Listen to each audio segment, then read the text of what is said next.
Hi, I'm Cheryl Gallant, your Conservative Member of Parliament for the welcoming riding of Renfrew-Nipissing-Pembroke. Welcome to another edition of Gallant Night News.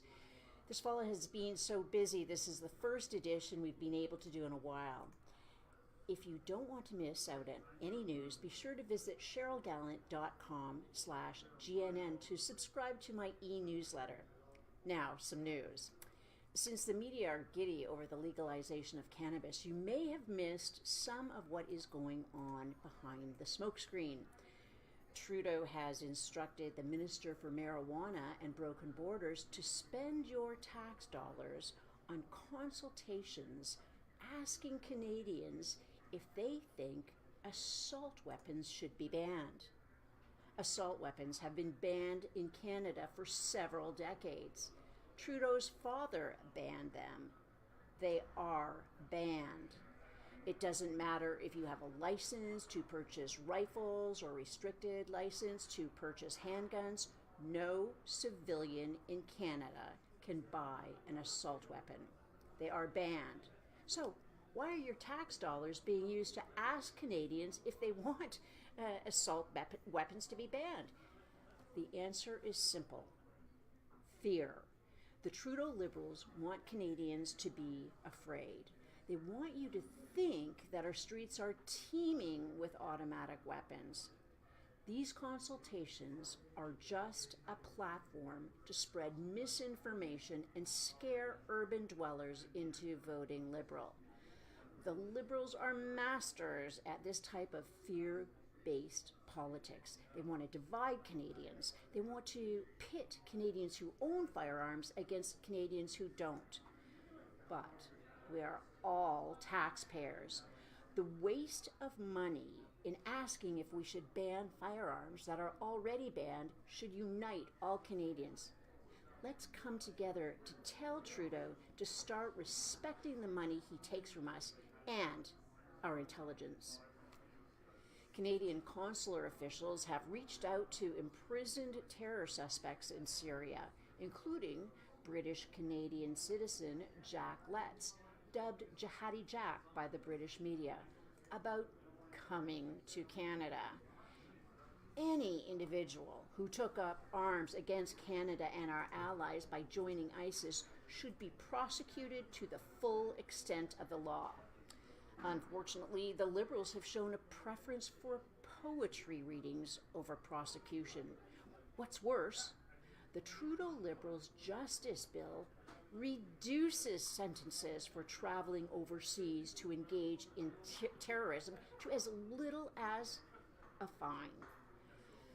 The Liberals must be transparent with Canadians about their plan to deal with returning jihadists.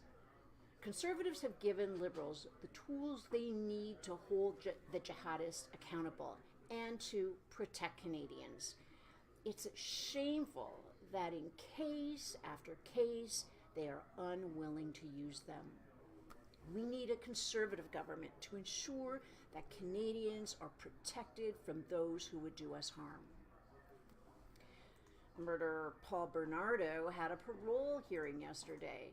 It's been 25 years since he was put in jail for the series of rapes and a rape and murder of Leslie Mahaffey and Christian French.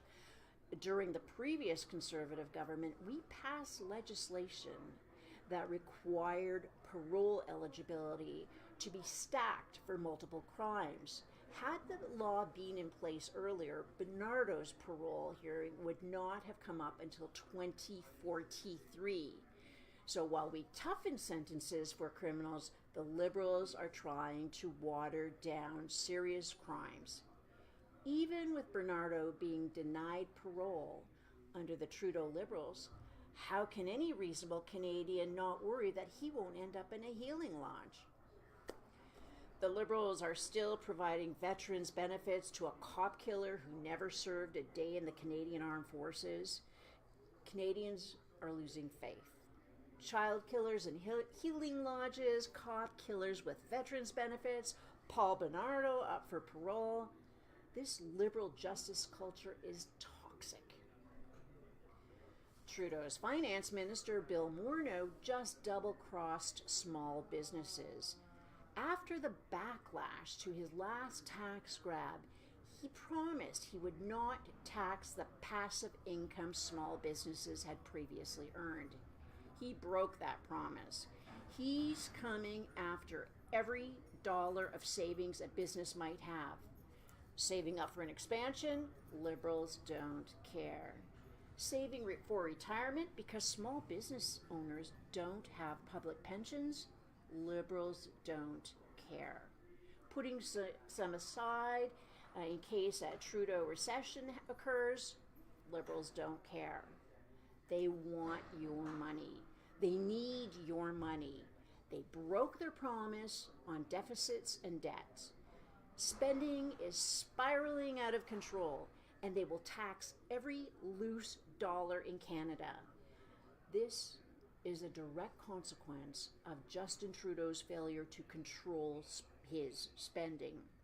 Accountants and tax professionals are recommending to businesses that can afford to establish it independent pension plans as a way to defer the tax hit further into future years. Do you know who sells independent pension plans? A company by the name of Morneau. What a coincidence. If you have any questions, leave them in the comments section and I'll try to answer any I can. Live from Ottawa, this is Cheryl Gallant wishing you a good night.